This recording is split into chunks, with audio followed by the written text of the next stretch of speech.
నిజామాబాద్ జిల్లాలో ఉల్లి రైతులకు కన్నీళ్లు పెట్టిస్తుంది. ఇక గిట్టుబాటు ధర ఉన్నది అని చెప్పేసి అనుకోని వర్షాకాలము పంట అయిపోగానే ఉల్లి పంటను సాగు చేశారు. దాదాపు నిజామాబాద్ జిల్లాలో 15,000 ఎకరాలలో 5,000కు పైగా రైతులు ఈ ఉల్లిని సాగు చేశారు. ఇక అంతర్రాష్ట్రాల నుండి ఉల్లి దిగుమతి అవ్వడంతో ఇక్కడ పండించే రైతులకు గిట్టుబాటు ధర లేకపోయింది. రైతులు మట్టుకు లబోదిబో మెత్తుకుంటున్నారు. గిట్టుబాటు ధర ఉంది అని చెప్పేసి ఉల్లిని సాగు చేసుకున్నారు. ఇక తీరా ఉల్లికి గిట్టుబాటు ధర లేకపోవడంతో రైతులు ఆందోళన చెందుతున్నారు. ఇక్కడ మనతో పాటు కొంతమంది రైతులు ఉన్నారు. వాళ్ళతో మాట్లాడి తెలుసుకునే ప్రయత్నం చేద్దాం. ఎంత నాటిర్రు ఉల్లిని? మేము 5 సార్లు నాటినాము. ఆ, 5 సార్లు నాటినాము గానీ ఏషన్స్ ఉంది. రోగాలే ఈ గిట్టుబాటు ధరలు లేవు మాకు. మేము ఏసి కూడా ఇది పీకల్లా ఇడిసబెట్టేయాలా అని అనిపిస్తుంది మాకైతే. ధరలు లేక ఎట్లా చేయాలా ఏం కథ ఈ ప్రభుత్వం ఏం చేత్తది? అంటే ఉల్లికి గిట్టుబాటు ధర ఉన్నది అని చెప్పేసి రైతు వేసిర్రు. ఏసినాం మేము. ఇప్పుడు కానీ ఇప్పుడు గిట్టుబాటు ధర లేదు. విలేజ్‌కి అమ్ముకుందామన్నా గానీ రేటు లేదు. ఏం చేసుడు ఇది పీకుదామా ఇడిసబెట్టేద్దామా అనిపిస్తుంది ఇగ. దీని పంట ఎన్ని రోజులు సాగు చేస్తారు దీన్ని? 4 నెలలు పంట ఇది. 4 నెలలు చేస్తారు. 4 నెలలే ఏస్తాము.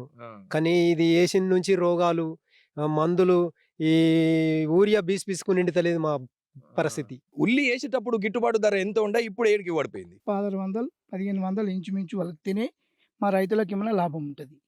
ఇప్పుడు ఎగ్దమ్ అక్కడ మన ఇతరి రాష్ట్రాల నుంచి ఉల్లిగడ్డ వస్తుంది కాబట్టి ఎగ్దమ్ ఇప్పుడు నిన్న ఒక రైతు అమ్మిండు, 9 రూపాయల కిలో పోయింది. దాని కూలి ఇంచుమించు దాని కొంకొచ్చిన ఇత్తులది ఆ కూలి మొత్తం కలిసి ఆయన ఒక్కొక్క 5,000 రూపాయలు కూడా మిగలలే. ఆయన పేరు గంగాధర్ అంటారు, యానంపల్లి గంగాధర్. నేను అమ్మిండు 28 సంచులు అమ్మిండు. అమ్మితే 9 రూపాయల కాడికి ఒక భువనగిరి అయిన అతను వచ్చి తీసుకెళ్ళిండు. అది కూడా పట్టి ఇవ్వడం జరిగింది. అయితే కొంతమంది నిపుణులు ఏమని చెప్తున్నారంటే పశ్చిమాసియాలో యుద్ధం కారణంగా కూడా అన్ని ధరలు కూడా పెరుగుతాయి అని చెప్పేసి కూడా అంటున్నారు. ఈ దీంట్లో ఉల్లి ధర కూడా పెరుగుతుంది అని చెప్పేసి అంటున్నారు. మరి ఇప్పుడు మీకు గిట్టుబాటు ధర లేకుండా ఇప్పుడు అమ్మడం ఎంతవరకు కరెక్ట్ అంటారు? ఇదంతా చెప్పేవాళ్ళు అంతే చెప్తారు. కాకపోతే ఏం పెరిగిందేది ఏం లేదు. గిట్టుబాటు ధరలు అయితాయి, అవైతే ఇవి అవుతాయి అని చెప్తున్నారు. కానీ ఇప్పటికైనా ఎవరైనా పెంచేవాళ్ళు ముంగడికైతే వస్తలేరు. గిట్టుబాటు ధరల గురించి ఎట్టి రైతే నష్టమవుతుండు. ఇప్పుడు ఒకటి నీళ్లు లేక ఇట్లా ఇబ్బందులు అవుతుంది. ఈ ఉల్లిళ్ళతో ఇట్లా ఇబ్బందులు. మా రైతు ఎదగాలంటే ఇప్పుడు ఎట్లా ఎదుగుతాడు చెప్పండి? ఒక్కొక్క కైకిలు ఇప్పుడు ఎంత ఉంది? ఒక లేడీస్కు కనీసం 300 కైకిలు అయింది. మళ్ళీ జెంట్స్కేమో కనీసం 800, 650 దాకా ఇచ్చిన దాకా వస్తలేరు. ఈ ఇంట్లో లాభం ఏమన్నా చెప్పు? ఈ పంట పెట్టుకున్న దానికన్నా ఒక ఆనకాలం పంట పెట్టి ఇదంతా ఊకున్నది అనిపిస్తుంది. లాభం లేదు. ఎందుకంటే మేము ఈ పంటలో బతకలేము. తెల్లందాకా పొద్దున్న దాకా మేము ఇంత బాధపడి కష్టం. నిన్న రాత్రి నేను నైట్ అంతా ఒక 4 ఇస్తల మడి నైట్ అంతా ఉండి వారిచ్చిన నిద్రపోకుండా. మీరు ఏం చెప్పదలుచుకున్నారు ప్రభుత్వానికి? ప్రభుత్వానికి ఏం చెప్పినా ఎంత చెప్పినా వాళ్ళకి ఇంతే అంటారు, అంతే పోతుంది. ఇంతకుముందు కేసీఆర్ వచ్చి అదే చేసిండు.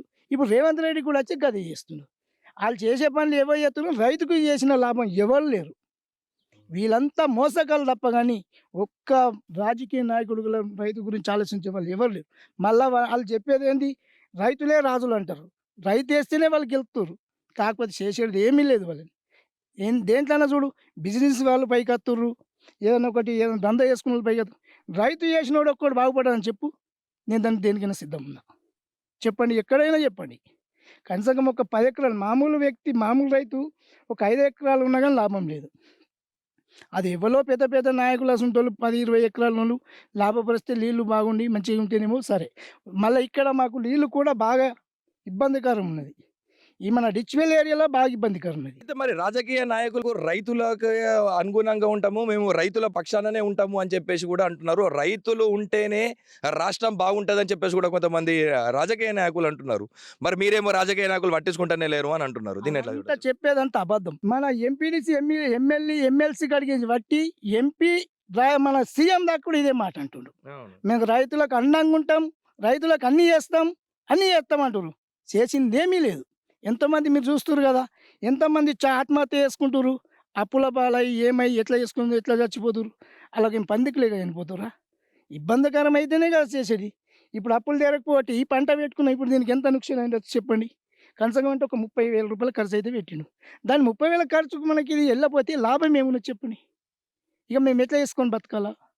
వాళ్ళేమో ఇట్లా అంటారు, మేము రైతులకు అండంగా ఉంటాం, దేనికైనా మేము సాధిస్తాం అని చెప్తున్నారు కానీ చేసింది ఏం లేదు సార్. చెప్పుడు మాటలకే పరిమితం అవుతున్నాయి ప్రభుత్వాలు. కానీ కాకపోతే రైతునికి మట్టుకు అసలు పట్టించుకోవట్లేదు లేదని చెప్పేసి కూడా కొంతమంది రైతులు వాపోతున్నారు. ప్రభుత్వం అన్నా కానీ దృష్టి సాధించి ఈ ఉల్లి ధరని గిట్టుబాటు ధర ఇయ్యాలని చెప్పేసి కూడా అంటున్నారు. పెట్టిన పెట్టుబడి కూడా ఇళ్ళకుండా ఆ వచ్చే ఆదాయం కూడా కూలీలకే సరిపోతున్నాయి. ఇక లాభము పక్కకు పెట్టేసినా కానీ పెట్టిన పెట్టుబడి అన్నా కానీ వాళ్ళకు గిట్టుబాటు ధర రావాలని చెప్పేసి కూడా కొంతమంది రైతు ఆవేదన చెందుతున్నారు.